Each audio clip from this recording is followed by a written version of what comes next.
वो जो रात को एंकर आते हैं और आपको नेशनलिज्म का आधा पाठ पढ़ाते हैं, उनकी निगाह से मत देखिए। वो आपको इस देश की हकीकत से काट कर ले जा रहे हैं, एक ऐसे देश की दुनिया में जो है ही नहीं।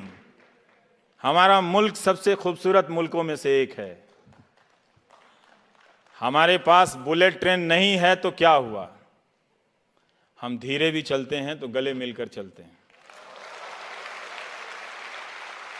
हमें जल्दी जल्दी में एक दूसरे को छोड़कर आगे नहीं बढ़ना।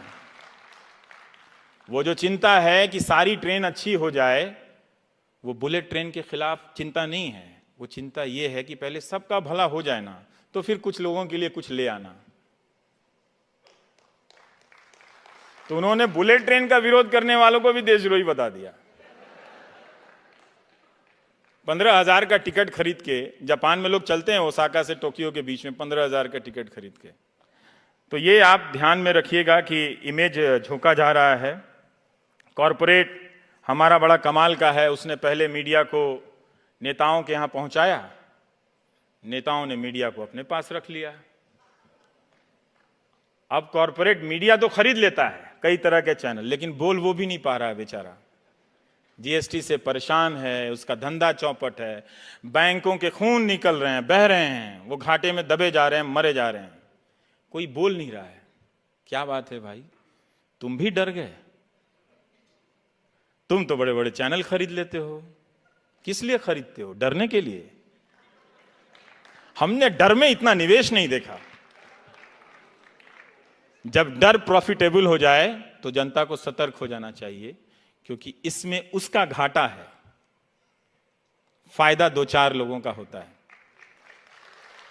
तो वो डर को प्रॉफिटेबल बिजनेस बना रहे हैं, और यही हो रहा है कि ना कॉरपोरेट बोल पा रहा है, ना जनता की आवाज पहुंच रही है, और लोग सड़कों पर अपने सवालों को लेकर खड़े हैं। शिक्षा मित्र रोज फोन करते हैं कि हम 1.25 लाख की संख्या में हैं, हमारी आवाज कोई नहीं उठाता है। रोज रोते हैं बेचारे। और अब तो सुनने को आ रहा है कि मुझे ही चलता करने का इंतजाम कर लिया गया है। अभी व्हाट्सएप पे आया कि मैं फोन कर रहा हूं कि बरखा मैम मेरे लिए कोई नौकरी है। ये हंसने की बात नहीं है। इस देश का महान लोकतंत्र अगर एक पत्रकार को नहीं बर्दाश्त कर सकता तो उसके लिए शर्म की बात है। मैं गलत बोल सकता हूं, मैं खराब बोल सकता हूं, लेकिन आपने अगर मेरी हत्या की कामना की है तो वो शर्म की बात है। आपने मुझे उठाकर कहीं फेंकने की कामना की है तो वो शर्म की बात है। ये गांधी के देश में कभी नहीं हो सकता था। जो गांधी अंग्रेजों से लड़ते थे मगर उसे भी शत्रु नहीं कहते थे। हम उस देश के हैं। आप मेरा मजाक उड़ा रहे थे उस दिन।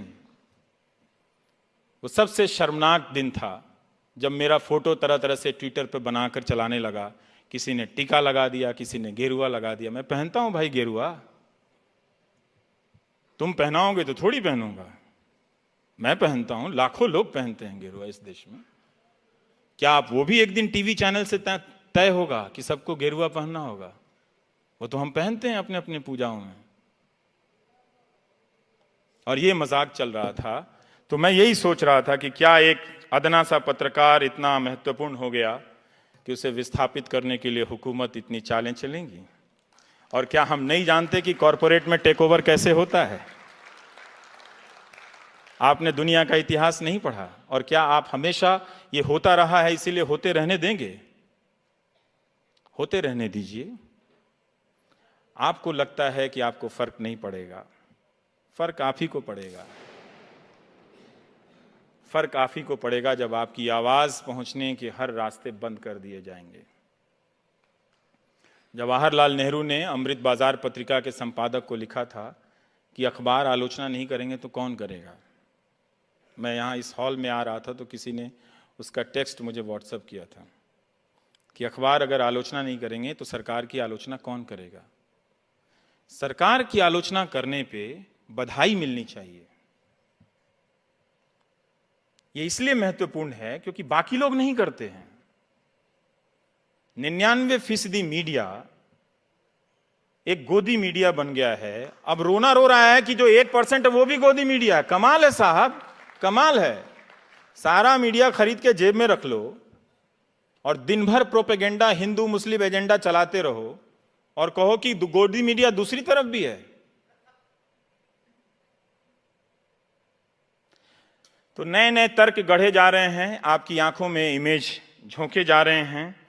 मैं उम्मीद कर सकता हूं कि मेरा समय खत्म हो रहा होगा, लेकिन दो चार बातें यही है कि लोकतंत्र की लड़ाई को आप आउटसोर्स मत कीजिए, हवन भजन मत कीजिए, गांधी की तरह सत्य के रास्ते पे चलिए, क्योंकि हमारे देश में सच बोलने का इकोसिस्टम नहीं है। इसे हमें स्वीकार कर लेना चाहिए और इस इकोसिस्टम को हमने नहीं बनने दिया है। जो भी जरा सा चलता है हम उसे पागल घोषित कर देते हैं। जो ईमानदार होता है, कोई कलेक्टर आ गया, वो ऑनेस्टी से काम करता है, उसी के रिश्तेदार बोलेंगे पागल हो गया। ये दुनिया बदल देगा क्या? अब तक आप झूठ के साथ खड़े रहे हैं, कुछ साल तक सच के साथ खड़े होने का प्रयास तो कीजिए, हो जाएगा। वो राजा हरिश्चंद्र की जो कहानी सुनाई जाती है कि वो बर्बाद हो गए, बने थे सत्यवादी चलने, पूरा परिवार तहस नहस हो गया, अंत में उनके पास कुछ भी नहीं बचा। ये कहानी इस देश में सुनाई जाती है राजा हरिश्चंद्र के लिए की। पता है क्यों? क्योंकि आप हमेशा डरे रहे। और ये कहानी कौन सुनाता है पता है? जो पावर में होता है। गांधी ने ठीक इसका उल्टा किया।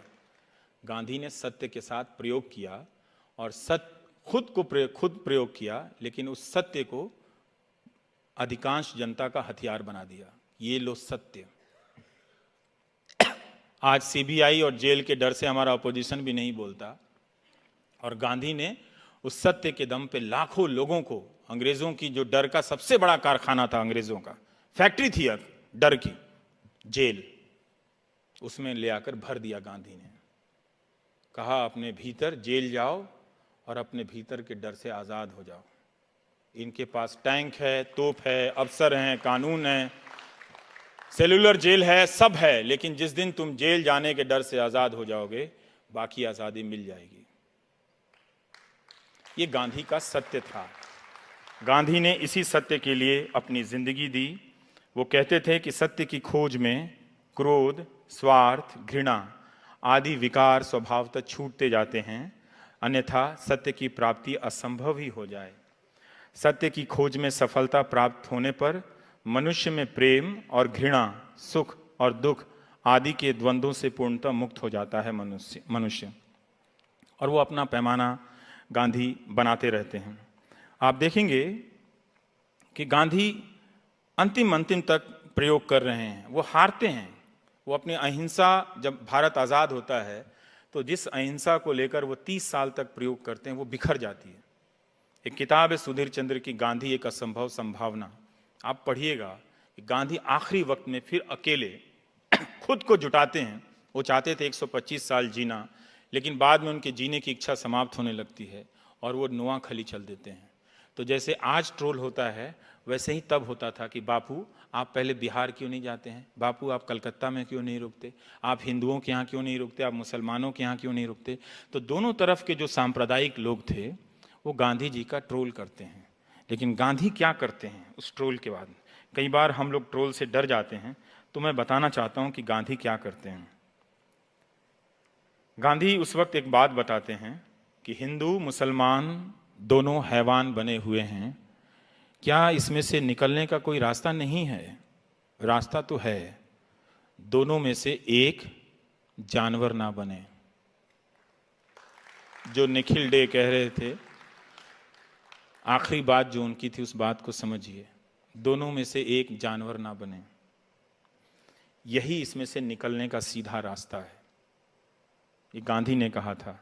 और वो पहचानते थे, जब ये ट्रोल के जरिए किसी की हत्या पर उत्सव मनाया जाने लगा, यहाँ वहाँ के तर्कों से सवाल किए जाने लगे, तो लोगों ने कहा कि हम तो ऐसे ही थे, भीतर से हम लोग सब कम्युनल थे, बाहर आ गए उसमें।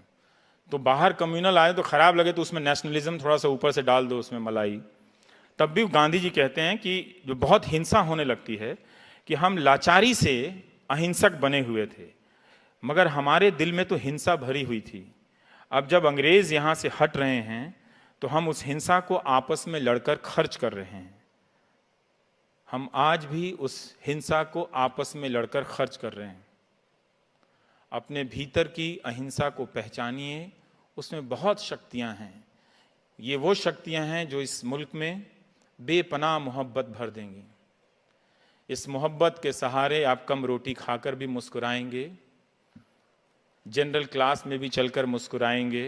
ये मोहब्बत नहीं रहेगी तो बुलेट ट्रेन में भी आप डरे रहेंगे कि कोई मुहर्रम या विसर्जन के समय पत्थर तो नहीं फेंक देगा। आज यूपी, बिहार, झारखंड, बंगाल के कई इलाकों में तजिया और विसर्जन को लेकर दंगे भड़के हुए हैं। अखबारों में ये खबरें हैं। तो हमारे आपस के विश्वास को आप कम मत कीजिए। मीडिया जो हिंदू मुसलमान कर रहा है उसका एक ख़ास मकसद है। वो जब ये करता है तो उसकी जो जवाबदेही है उससे वो खुद को मुक्त कर लेता है और वो सरकार के साथ उसके पाले में बैठने का उसके पास एक मौका होता है। जब आज़ादी के समय में भी जो हमारे अखबार थे वो यही कर रहे थे। तो गांधी जी ने लिखा था कि क्यों नहीं आती हमारे अखबारों में ये चीज़ें इतनी गहरी चली गई हैं कि अपने पराये की सांप्रदायिक भावना, सांप्रदायिक अलगाव, जिसे विभाजन के बाद राष्ट्रवाद ने पैना कर दिया कि हमारे अखबार हमारी अपनी करतूतें नहीं छापेंगे।